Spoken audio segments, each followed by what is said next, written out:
Hey, coucou, ça va? J'ai envie de te faire un petit sans filtre. Je te promets, il va être petit. Je sais, je te dis tout le temps ça, il va être petit. En fait, c'est parce que tout à l'heure, je pensais à un truc, je ressentais un sentiment. Je sais pas d'où il vient, je saurais pas l'expliquer, je sais pas pourquoi, mais j'avais envie de le partager avec toi parce que peut-être aussi tu le ressens, peut-être. Je sais même pas si je peux pas t'aider, hein, parce que moi-même je sais pas ce qu'il veut dire. Bref. Et ce sentiment m'a fait penser à un autre sentiment qui n'a rien à voir. Donc, je partage avec toi. En fait, tout à l'heure, j'étais avec Leandro. On a passé le week-end ensemble. Et donc, il y a trois trucs en fait. Peut-être ça va pas être un petit sans filtre. En fait, on a passé le week-end ensemble. Et c'est bien parce qu'en fait, on a parlé de plein de trucs ce week-end. Et lui et moi, on a souvent des longues conversations, ce qui est vraiment cool parce qu'on n'a pas la même langue et que souvent dans les couples comme ça où il y a deux cultures différentes, à cause de la barrière de la langue, eh ben, c'est difficile d'avoir des conversations très profondes. Bon, nous, bien heureusement, c'est pas le cas. Et c'est trop bien, et aussi beaucoup parce que Leandro, c'est quelqu'un de particulièrement intelligent. Et j'ai beaucoup de chance. Peut-être j'ai bien choisi, on ne sait pas. Et on a beaucoup discuté, on a discuté du fait qu'on n'habiterait pas ensemble. Notre relation, elle est de plus en plus sérieuse, enfin, elle est déjà très sérieuse. Ça fait 1 an maintenant qu'on se fréquente. Ça fait plus d'1 an qu'on s'est fait notre premier bisou. Euh, Ça fait plus d'1 an. On va faire notre première Saint-Valentin là bientôt, parce que c'est bientôt la Saint-Valentin du Brésil. Je crois que c'est le 12. Et on commence à parler de choses très sérieuses, on commence à parler de mariage, de choses comme ça, et c'est vraiment cool. Parce qu'ici au Brésil, les gens en parlent très tôt, et c'est très normal de se marier très tôt. Et donc on en rigole en disant que 2021, ce sera l'année de notre mariage. Qui sait? On ne sait jamais les amis, on ne sait pas de quoi la vie est faite. Bref. Et autant j'étais trop heureuse qu'on parle de ça, et autant il y avait un petit truc qui se passait dans ma tête où je me disais, ah mais comment je vais faire parce que j'ai pas envie de vivre avec lui. Et à un moment, j'étais dans mon lit en train de dormir, et souvent quand je dors, je réfléchis en même temps. Ce qui fait qu'en fait, je dors pas vraiment, mais ça me repose. Et en fait, je m'imaginais en train de vivre avec lui. Et là, j'avais toutes mes peurs et mes traumatismes de la vie à deux qui me revenaient à l'esprit. Alors, Farid m'a traumatisée, mais c'est pas quelqu'un de méchant qui m'a traumatisée, tu vois. C'est juste que il y a beaucoup de choses que j'aime pas dans la vie à deux. J'ai fait une vidéo sur le sujet, on va pas revenir, mais il y a beaucoup de choses que j'ai plus envie de revivre en fait. Et je me suis mis à imaginer, et tous les trucs en fait, je me disais, oh non, je veux pas vivre ça, oh non. Et je voyais par exemple le fait que je sois plus surprise quand il arrive à la maison. Je voyais les soirées où je me disais, mais comment je vais faire? Moi j'ai besoin de mon temps qu'à moi. Je suis un peu égoïste, j'ai juste besoin de travailler, de faire mes trucs. Et pour moi, travailler, c'est la chose qui me fait le plus plaisir, qui me rend le plus heureuse, parce que mon travail, c'est pas vraiment un travail. Et du coup, j'ai besoin vraiment d'organiser mon temps comme je le souhaite. Et quand je vis avec quelqu'un, heureusement pour lui, malheureusement pour moi, il devient un petit peu ma priorité, et j'organise mon temps en fonction de la personne. Et comme je fais tout pour que la personne soit heureuse, vraiment, et ben, je me prive un petit peu, tu vois, de ce que j'ai à faire ou machin, et du coup la personne devient une contrainte. C'est de ma faute, hein, si la situation devient comme ça, mais ça devient une contrainte. Et donc je pensais à tous ces trucs, et je me disais, oh non, je veux pas. Après, j'imaginais le soir, par exemple, le soir, j'ai besoin de dormir quand j'ai besoin de dormir, et je me disais, ah, mais si on habite ensemble, le soir, quand il va aller dormir, j'aurais peut-être envie d'aller dormir avec lui, en même temps que lui, ou peut-être lui aussi, et machin. Mais du coup, au début, ça va me faire plaisir, ça va être cool, mais au fil des années, je vais me ressentir en prison. Après, je me disais, ah, mais quand je vais sortir, euh, s'il est à la maison, je sortirai pas autant, je ferai pas autant ma vie, parce il sera à la maison, et ça me fera de la peine de le laisser tout seul et machin machin. Et quand je rentrerai pas, mais tant si je sors, j'ai envie de faire notre truc, ben je devrais le prévenir. Et tout ça, c'est ce qui me pesait dans mon mariage, tout ce genre de trucs, pas du mariage, mais de la vie à deux. Et c'était difficile. Et je me disais, oh non, non, c'est trop dur, j'ai pas envie. Puis je vais commencer à le voir en pyjama tout le temps. Et puis moi, il va me voir en pyjama, alors que franchement, la vérité, je fais trop la fille avec lui. Genre, quand je sais qu'il arrive, je cours, je cours, je cours, je m'habille, je me fais un peu mignonne, machin, machin, parce que j'ai pas envie de reproduire ce que j'ai fait avant, dans mes 8 ans de vie commune avec Farid et dans mes 4 ans de vie commune avec Laurent, il y a plein de trucs que j'ai plus envie de refaire et donc je me suis dit, ah, cette fois-ci j'aimerais faire comme j'ai envie moi, c'est-à-dire vivre séparément de la personne tout le temps et juste profiter de cette magie des débuts et essayer qu'elle dure plus longtemps. Et donc j'en ai parlé avec une copine et je me suis dit mais quand même il faut que je lui en parle et tout. Et on en a parlé et en fait c'était cool parce il était plutôt d'accord et ça lui allait très bien. Je pense que ça lui va très bien qu'on n'habite pas ensemble.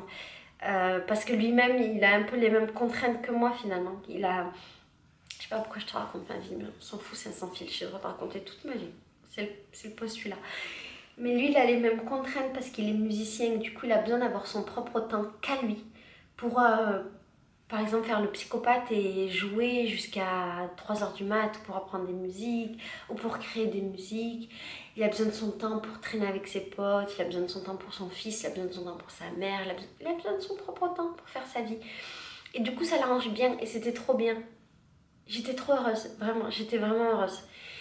Et je suis trop heureuse, c'est pas un problème. Ça, c'était le premier truc qui s'était passé dans ma tête ce week-end. Le deuxième truc, c'est que j'étais dans ses bras ce matin et comme la plupart du temps quand je le regardais je me disais waouh, bon, il y a deux waouh, il y a un waouh de waouh ce mec est tellement beau, oh my god, il y a dans le même style il y a un waouh de oh my god je vais niquer ce mec ce soir et j'en reviens toujours pas. Leandro représente physiquement mon fantasme absolu, le genre de mec que j'aurais jamais cru pécho et niquer dans ma vie. Et c'est mon mec, je sais pas si t'imagines, je peux le niquer quand je veux, c'est pas un truc de fou. Pour moi c'est incroyable, t'as pas idée. Bref. Chaque fois que je suis dans ses bras et que je le regarde avec des yeux comme ça, tu vois, disproportionnés, tu vois mes yeux c'est un filtre, et ben je me sens toute petite, toute petite, toute petite. Et chaque fois je me dis mais qu'est-ce qu'il fait avec moi? Je dis pas que je suis pas une meuf exceptionnelle. Je pense que je suis une meuf exceptionnelle. Et je pense qu'il a beaucoup de chance d'être avec moi. Parce qu'avec moi, il sera vraiment heureux. Réellement. Mais il y a toujours une partie de moi, tu vois, qui se bat contre cette affirmation. Parce que je le sais, j'ai hyper confiance en moi, donc c'est établi. Mais en même temps, il y a ce truc qui me dit... Où je le vois un petit peu comme un adulte. Et je me vois un petit peu comme... une enfant, tu vois. Et je me dis, mais... je sais pas, il voit pas que je suis pas une adulte. Et c'est pas genre parce que je me sens pas une femme. Je me sens vraiment une femme. Et d'ailleurs, je me sens... j'ai commencé à me sentir une femme quand je me suis mariée. Et j'ai découvert réellement, je crois, ce qu'était être une femme dans son entièreté quand j'ai divorcé. Si tu veux, j'aborderai la question un jour. Je me sens entièrement une femme et je me suis jamais autant sentie une femme que maintenant à 35 ans. Mais malgré tout, j'ai toujours ce petit truc en moi où je ne me vois pas comme une femme. C'est très bizarre comme sensation parce que c'est comme si 99% du temps, je sais, mais de temps en temps, il y a une petite voix qui vient et qui essaye de casser tout ça. Elle n'y arrive pas, tu vois, c'est mort. Mais quand même, elle essaye. Et quand je suis dans ses bras, souvent je me dis, mais lui, c'est un adulte et enfin, c'est un grand, quoi. Je pense que ça me rappelle un truc. Quand j'étais jeune, vu que je fais très jeune physiquement, maintenant je pense que j'ai un corps à peu près de femme. Mais pendant très longtemps, j'avais pas trop un corps de femme parce que je suis très mince et surtout parce que j'ai pas de seins. Comme tu peux le constater, je suis d'une platitude monumentale. Et pendant très longtemps, quand j'étais avec des amis, et ben c'était elle qui se faisait draguer et pas moi, parce que je faisais beaucoup trop jeune. Et je me souviens même d'un épisode où j'étais à la plage avec ma petite sœur de 5 ans plus jeune que moi, et elle s'est fait draguer par des jeunes. Non, elle s'est fait draguer par des mecs de mon âge. Et moi, je me faisais draguer par des gamins. Et donc, très longtemps, même pas très longtemps, presque toute la vie, je me suis pas énormément fait draguer. Et c'est pas genre pour faire la meuf, Genre mais non, je suis pas bien, je suis pas jolie, gna gna gna, les mecs me draguaient pas. J'étais méga bonne, la vérité j'étais méga bonne quand j'avais 20 ans. Mais quand j'avais 20 ans, on aurait dit que j'avais 15 ans. Et quand j'avais 25 ans, franchement je devais avoir une tête de 16 ans à la limite. J'étais hyper en décalage entre qui j'étais dedans et mon physique. Et donc et en plus j'aimais les mecs beaucoup plus vieux que moi. Donc c'était un peu compliqué pour moi. Ça veut pas dire que j'arrivais pas, j'ai bien pécho dans ma vie, je me suis bien démerdée, mais c'était compliqué. Il y a plein de mecs par exemple auxquels j'avais pas accès, ou des styles de mecs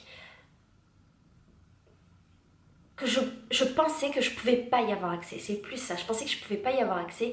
Et comme je t'ai dit, généralement les mecs draguent mes copines et moi j'étais juste les tia à la pote qui faisait rigoler tout le monde. Et je pense que je ferai une vidéo sur ça, à mon avis un jour.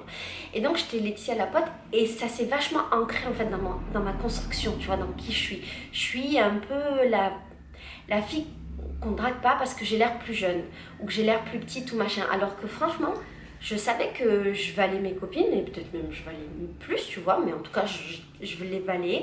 Je savais que j'étais une meuf hyper intelligente, que j'étais super gentille, que j'étais intéressante. Et je me souviens même quand j'étais jeune, j'essayais de montrer que j'étais intelligente parce que c'était très important pour moi. Si tu connais mes vidéos, tu sais que c'est très important pour moi. C'est une valeur importante, l'intelligence. C'est quelque chose que j'essaie de cultiver. Quand j'étais jeune, je le mettais beaucoup en avant parce que je me définissais par ça, maintenant plus du tout. Mais quand j'avais la vingtaine, je le mettais beaucoup en avant et en fait ça marchait pas forcément avec les mecs. Très certainement que je choisissais pas les bons. Et du coup j'étais la rigolote, mais ça marche pas avec les mecs parce que les mecs ils avaient pas envie de niquer Laetitia la rigolote qui a l'air d'avoir 15 ans, mais plutôt mes potes qui étaient bonnes avec des gros nichons. Bon, et c'est bien parce que c'était un peu une barrière à con. Et donc c'est resté en moi et Léandro représente exactement ce type de mec auquel j'ai jamais eu accès. Je dis pas que mes mecs avant n'étaient pas exceptionnels. Pour moi, Farid était exceptionnel. Laurent, pour beaucoup d'aspects, était exceptionnel. Pour d'autres, non. Et plein d'autres mecs que j'ai eu dans ma vie étaient très beaux, très machin, très machin. J'ai eu beaucoup de chance en amour ou en pas amour. En genre petit mec comme ça. Mais Léandro, il a ce truc en plus qui fait vraiment homme. Il représente un espèce d'idéal masculin pour moi. Je le trouve vraiment magnifique. Alors, il est peut-être pas magnifique pour tout le monde, j'accepte totalement. Peut-être pour toi, il est pas magnifique, il est très moche, j'accepte. Mais à mes yeux, il est magnifique. Et chaque fois que je le regarde, je me dis, waouh. Je regarde son visage, je me dis, waouh. Après, je regarde son corps, je me dis, waouh. Et là, j'ai chaud immédiatement. Et puis après, on est tous les deux et voilà, enfin, je suis à fond, je suis trop à fond sur lui. Bref. Et donc, on m'y représente cet idéal masculin auquel je n'avais pas accès. Et bien parfois, j'ai un peu ce petit truc qui revient de me dire, mais pourquoi il m'a choisi? Et souvent, il fait un truc que je trouve magnifique, qui me fait craquer. Mais genre, mon cœur, il fond et il se refait, il refond et il se refait d'amour. En fait, il me prend... Tu vois, mettons, je suis couchée, il vient et il met sa tête contre moi ici.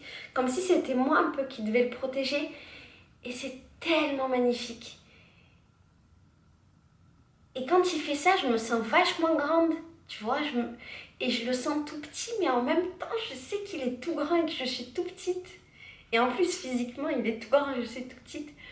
Et ça crée cette espèce de sentiment qui est assez magnifique.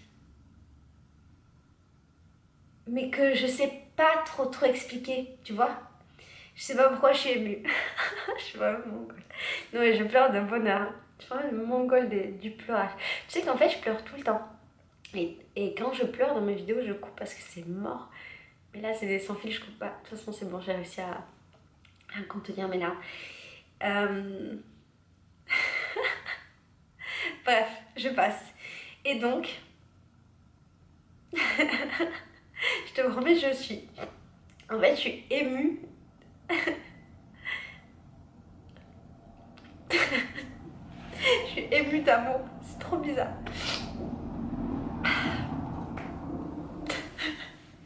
Je suis vraiment une cocotte.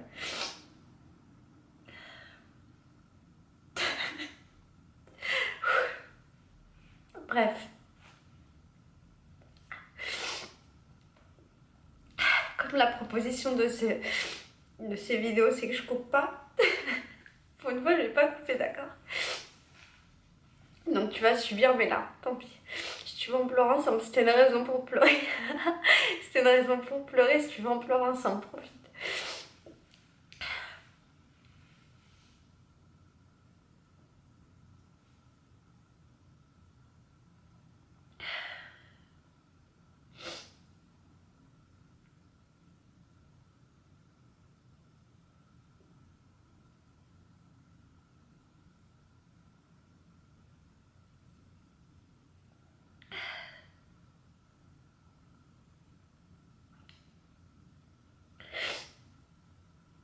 Bref.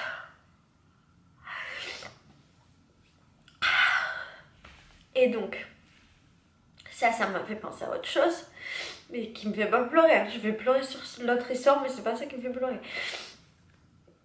Même si on dirait que c'est triste. Quand j'étais petite, ça n'a rien à voir, mais je sais pas pourquoi mon cerveau a associé les deux idées, d'accord? Quand j'étais petite, j'étais beaucoup, par exemple dans le sport ou un truc comme ça, la fille que personne choisit. Et parce que, on dirait que je raconte une histoire qui fait trop pleurer, qui est trop triste. Je promets, cette histoire-là, elle est pas triste. Hein. Ah, putain, je chante. J'essaie de sécher. Et ça fait penser à la chanson d'Amel Bent. Ne retiens pas tes larmes. Bref, quoi qu'il en soit. Quoi qu'il en soit, j'étais beaucoup la fille qu'on choisit pas. Et en fait, je me positionnais toujours comme la fille qu'on va pas choisir. Et je crois que, parce que j'étais jeune et que je me rendais pas compte, j'envoyais vachement ce message de ne me choisissez pas. Et j'étais toujours la dernière que t'es dégoûtée de prendre dans ton équipe. Toujours. Et en fait, chaque fois, j'étais un peu en mode... je savais que ça allait arriver. Donc, je le savais, j'étais pas surprise. Mais en même temps, j'avais toujours cette déception d'être la meuf qu'on choisit pas. Et alors, j'étais pas la meuf qu'on choisit pas par hasard. C'est parce que j'aimais pas le sport et parce que les gens savaient. Et ils savaient que j'étais pas fort du tout. Par exemple, si on jouait au hand, j'avais très peur du ballon qui me tombe dessus. Quand on joue au foot, c'était mort. Enfin, j'aime pas le sport, tu sais, j'aime pas le sport. J'aime que la danse. Et donc, je sais pas pourquoi j'ai pensé à ça aujourd'hui quand je pensais à l'autre truc. Mais je pense qu'en fait, je me mettais dans cette position parce que j'aimais pas le sport. Aussi, j'avais peur. Je crois que j'avais tellement peur de pas être choisie que je faisais en sorte de pas être choisie pour dire, bah tu vois, je le savais, il n'y a pas de surprise. Et par exemple, je me suis jamais présentée pour être déléguée de classe parce que j'avais tellement peur d'avoir zéro voix que du coup je le faisais pas. Et j'ai regretté en grandissant. Alors je sais c'est pété hein, d'être déléguée, mais pour moi c'est important. Parce que j'en avais vraiment envie, je voulais vraiment le faire, mais je l'ai jamais fait par peur en fait. Il y a plein de trucs que j'ai pas fait par peur quand j'étais plus jeune.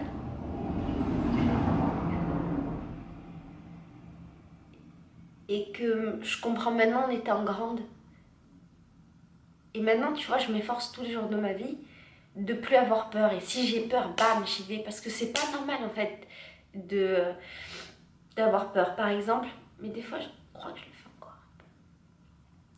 Quand j'étais plus jeune, je pense que j'ai quasiment jamais fêté mon anniversaire ou jamais fait une boum ou un truc comme ça en invitant des gens. Parce que j'avais terriblement peur que les gens viennent pas. C'est ouf, hein. Je suis vraiment une ouf. Et en fait, je suis con parce que je me rends compte là maintenant de parlant que ça rejoint vachement une vidéo que je t'ai faite qui va sortir dans quelques jours, qui va sortir après le demain de cette vidéo, je crois, qui s'appelle Je ne savais pas dire non. Et dans cette vidéo, j'explique à un moment de la vidéo que pendant très longtemps, j'avais l'impression que je devais mériter l'amour que les gens me donnaient et que du coup, j'en faisais toujours beaucoup, beaucoup, beaucoup, beaucoup pour mériter leur amour. Peut-être que tout ce que je te dis là, c'est lié en fait, tu vois. Et je pense que c'est lié parce qu'il n'y a pas de hasard. Si mon cerveau il pense à un truc, il y a forcément une raison. Donc c'est lié. Mais c'est très intéressant. Je pense que j'ai beaucoup changé sur ça en fait, sur le fait de devoir mériter l'amour des gens et tout faire pour le mériter. Je te promets, je l'explique vachement mieux dans notre vidéo, qui est cool d'ailleurs. Je ne sais pas parce que je l'ai faite, mais je la trouve vraiment cool et je suis super fière d'elle. S'il te plaît, regarde-la, elle est vraiment chouette. Et je crois que j'ai passé ce stade-là et que maintenant j'ose faire des trucs juste en étant moi. Je pense que j'ai un peu moins peur de l'échec amical, peut-être amoureux. Peut-être que Leandro et moi, c'est une belle histoire parce que du coup, je m'autorise à et que j'ai pas peur. Je pense qu'il me rassure vraiment beaucoup. Vraiment, vraiment beaucoup. Si je devais comparer, Farid me rassurait énormément aussi. Mais c'était différent, c'était une relation différente. C'est pas trop comparable. Leandro, c'est une relation qui est très douce, qui est très équilibrée, qui est très posée, qui est plus adulte, en tout cas pour moi. Et je me sens beaucoup moins une petite fille, même si je t'ai dit exactement le contraire en début de vidéo, mais je me sens beaucoup moins une petite fille. Farid, au bout d'un moment, je me sentais un peu la fille qui se fait engueuler par son père ou qui a son père qui gère tout machin. Ça, je l'ai expliqué dans une vidéo qui s'appelle « Je ne sais pas gérer mon argent ». Qu'est-ce que tu as peut-être vu? Avec Leandro, comme il y a énormément d'indépendance mutuelle, et aussi que je me suis construite, j'ai eu le temps de me reconstruire seule et de me redéfinir en tant que femme. Peut-être que j'avais pas fait en connaissant Farid, peut-être qu'avant Farid je m'étais pas définie en tant que femme. Quand il m'a eu, j'étais encore une jeune femme ou une jeune fille. Ben, je crois que du coup, c'est pour ça que la relation avec Leandro est très différente.